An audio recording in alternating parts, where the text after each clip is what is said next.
Elle fait sa rentrée politique et elle a un mot d'ordre, être libre. Bonsoir Nathalie Kosciusko-Morizet, merci d'être avec nous, merci d'avoir accepté notre invitation. Vous êtes députée française, vice-présidente du parti d'opposition Les Républicains. Vous avez été aussi ministre de l'Environnement, du Développement durable, des Transports et du Logement. Vous êtes également à la tête d'un mouvement que vous avez fondé, parti politique, qui s'appelle la France droite. Nathalie Kosciusko-Morizet, c'est quoi être libre en politique ? C'est d'abord être libre d'aller chercher des nouvelles idées, de dépasser les clivages, de sortir un petit peu des cadres de pensée traditionnels. Moi, je pense qu'on a tendance à ronronner un peu dans un entre-soi, dans la classe politique. Or, le monde c'est même pas que le monde change, c'est qu'on a changé de monde monde du travail, de monde économique, de monde technologique. Et donc il faut qu'on se libère un petit peu de nos carcans, de nos catégories, de nos manières de penser pour aller chercher de nouvelles idées. J'ai eu l'occasion de le dire là, pour ma rentrée politique. Parfois il y a des débats sur l'âge des candidats. Je trouve que ça a peu d'intérêt. En revanche, la question se pose de l'âge des idées. Parce que les idées, elles ont un âge aussi. Vous avez les idées des 30 Glorieuses, vous avez les idées des années 90, vous avez les idées qui sont nées avec la crise. Et aujourd'hui, on a besoin d'une nouvelle génération d'idées pour faire face notamment à la révolution numérique qui transforme tout dans le monde de l'économie et dans la société. C'est un discours ambitieux. Certains observateurs y voient déjà un programme politique, les prémices en tous les cas. En 2016, il y aura cette primaire de votre parti, les Républicains. Est-ce que votre discours est un premier pas vers une candidature ? Écoutez, moi j'ai des idées, j'ai des convictions et je veux les faire connaître. Être libre, c'est ça aussi. Je pense que voilà, il faut que ces voix-là soient entendues. De quelle manière? C'est une question pour 2016. Mais pour le moment, je m'attache à fédérer en fait tous ceux-là qui se disent qu'on a besoin d'un bon souffle de liberté dans l'économie. On veut une société qui reste une société libre. Et puis la liberté, ça se défend. Donc ça veut dire en même temps être un petit peu strict, ferme sur un certain nombre de sujets régaliens. Alors de Bruno Le Maire à Nicolas Sarkozy, en passant par Xavier Bertrand, on assiste, semble-t-il, dans le discours à une droitisation. Vous prenez le contre-pied, semble-t-il, Nathalie Kosciusko-Morizet. Vous mettez en garde, par exemple, je cite, je vous lisais récemment chez des confrères français, vous mettez en garde contre une certaine régression identitaire. Expliquez-nous.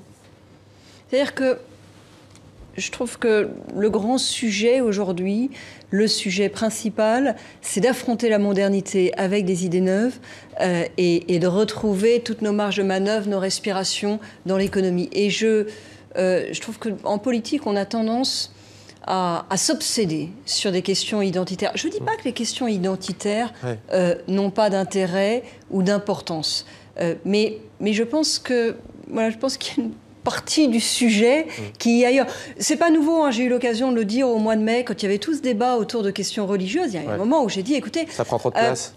Regardez la place que la religion prend dans la vie de chacun d'entre nous. Bon, il y a des gens pour lesquels c'est majeur, mais enfin, c'est quand même pas la majorité de la population. Il y a le problème du chômage, est-ce que je vais pouvoir payer mon appartement, est-ce que le petit va réussir ses études, est-ce qu'il va avoir envie de faire sa vie en France ou où, il y a ces questions-là qui sont dans la vie aussi. Et donc, je trouve qu'il faut qu'on réussisse à ne pas s'obséder, en tout cas seulement sur les questions identitaires. Et puis, il y a autre chose. On est menacé, on est agressé, on est attaqué par le terrorisme. Tout le monde parle de guerre à la civilisation. C'est quoi notre civilisation? C'est un monde de liberté. Et donc, moi, je veux le défendre sans naïveté. Donc en étant, je le disais, ferme et même raide sur un certain nombre de sujets, mais en même temps, ce qu'on défend, c'est la liberté. Donc je ne voudrais pas que l'agression conduise à une régression, que pour nous défendre, on oublie qu'on est une société de liberté.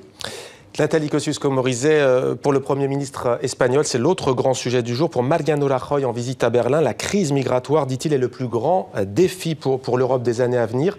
Comment, selon vous, la France, au-delà de l'Union européenne, peuvent-ils relever le défi? Je voudrais d'abord que je partage son point de vue. Quand on voit ces images, on a vu là encore les images des migrants à la gare de Budapest, mais quand on voit les images des files qui viennent vers l'Europe, on a un mélange de deux sentiments qui sont paradoxaux, et chacun d'entre nous, je crois que personne ne peut y échapper. Il y a à la fois une compassion profonde. On entend parler de ces drames des migrants dans la Méditerranée, mais l'histoire des camions, il y a cette compassion terrible, et puis en même temps, il y a de la peur. Il y a de la peur parce qu'on voit des vagues qui ont l'air de prendre d'assaut l'Europe. Donc oui, c'est un défi énorme. Je trouve qu'on devrait y répondre en séparant de manière plus nette la question des migrations économiques et la question du droit d'asile. Aujourd'hui, il y a une confusion qui parfois est un peu entretenue dans les mots.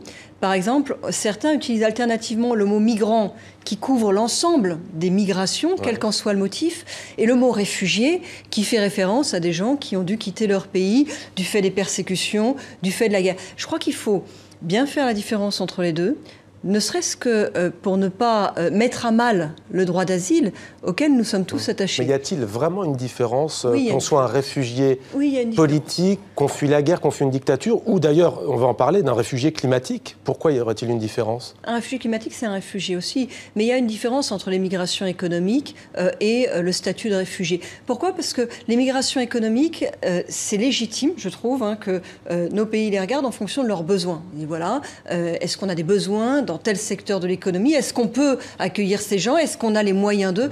Donc la migration économique, elle appelle une réflexion de la part du pays d'accueil en fonction de est-ce qu'il a besoin, est-ce qu'il peut. Le droit d'asile, c'est autre chose. Le droit d'asile, ça correspond à nos valeurs. On ne laisse pas quelqu'un qui est dans une situation de persécution confronté à la persécution. Et si on mélange les deux, qu'est-ce qui se passe? On abîme le droit d'asile.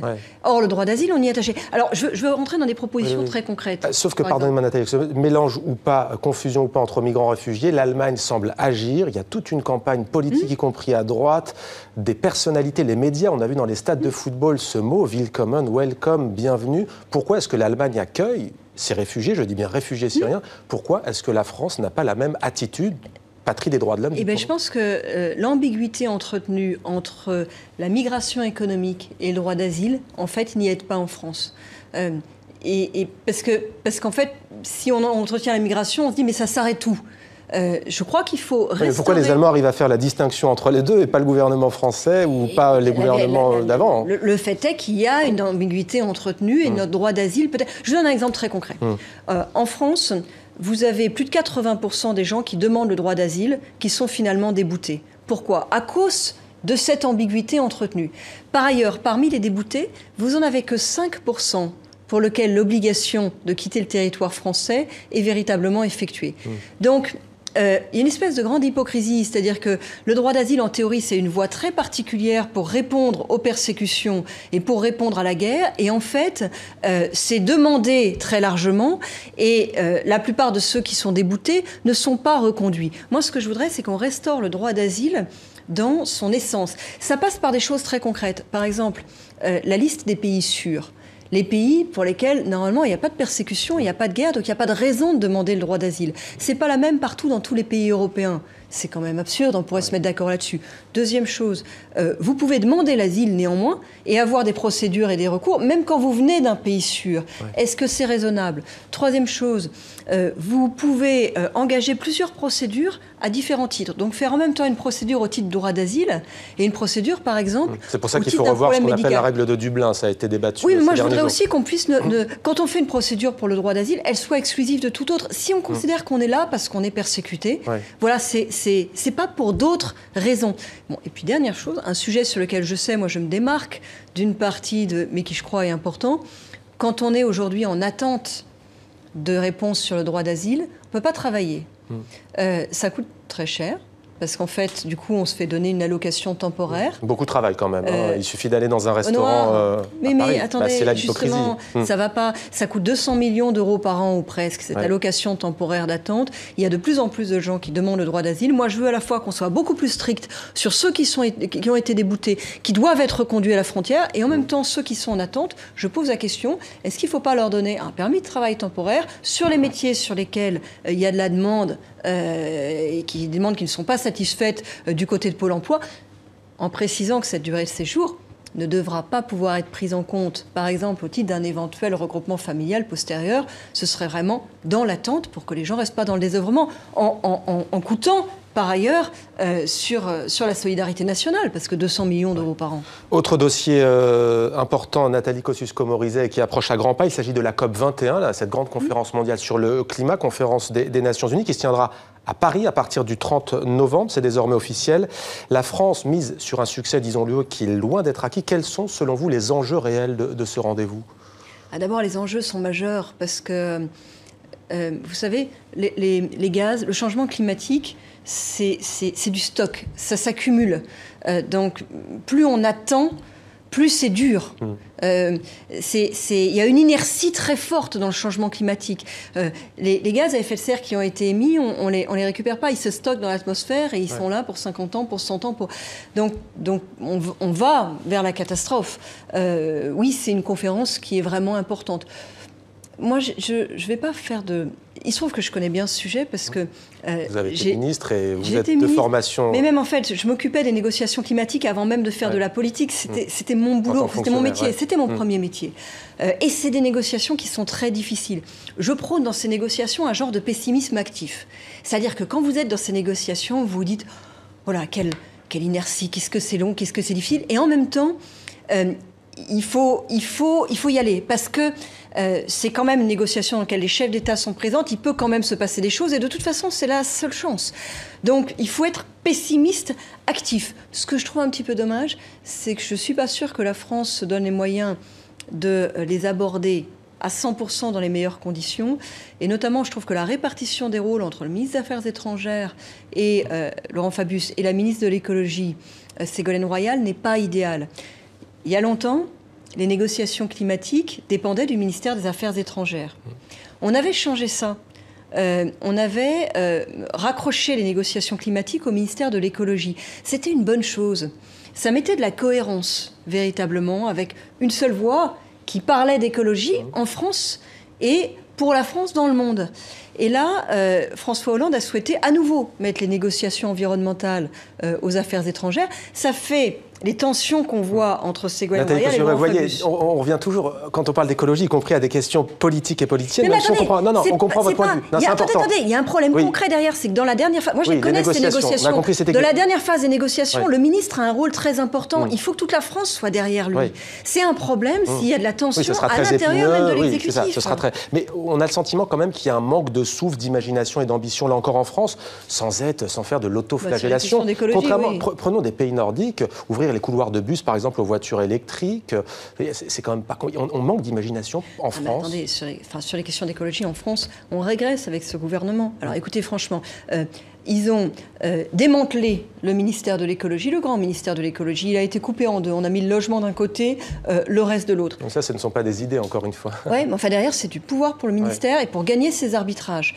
Ils ont démantelé un certain nombre de politiques qui étaient en place. Je suis violemment opposée au recul sur l'écotaxe. Je trouve qu'il est scandaleux que le gouvernement ait reculé sur l'écotaxe. Ça va coûter beaucoup d'argent. Ça va coûter aussi 1 milliard à gagner tous les ans, parce que c'était 1 milliard l'écotaxe que ça rapportait pour pouvoir créer des alternatives à la route, pour pouvoir développer le transport ferroviaire, pour pouvoir développer le transport fluvial. C'est-à-dire que c'est un gouvernement qui parle en matière d'écologie. La loi de transition énergétique, c'est une loi avec des objectifs. Voilà, vous avez les objectifs 2030, 2050, tout ce que vous voulez. Bon, si vous devenez ministre, vous mettrez en place l'écotaxe alors?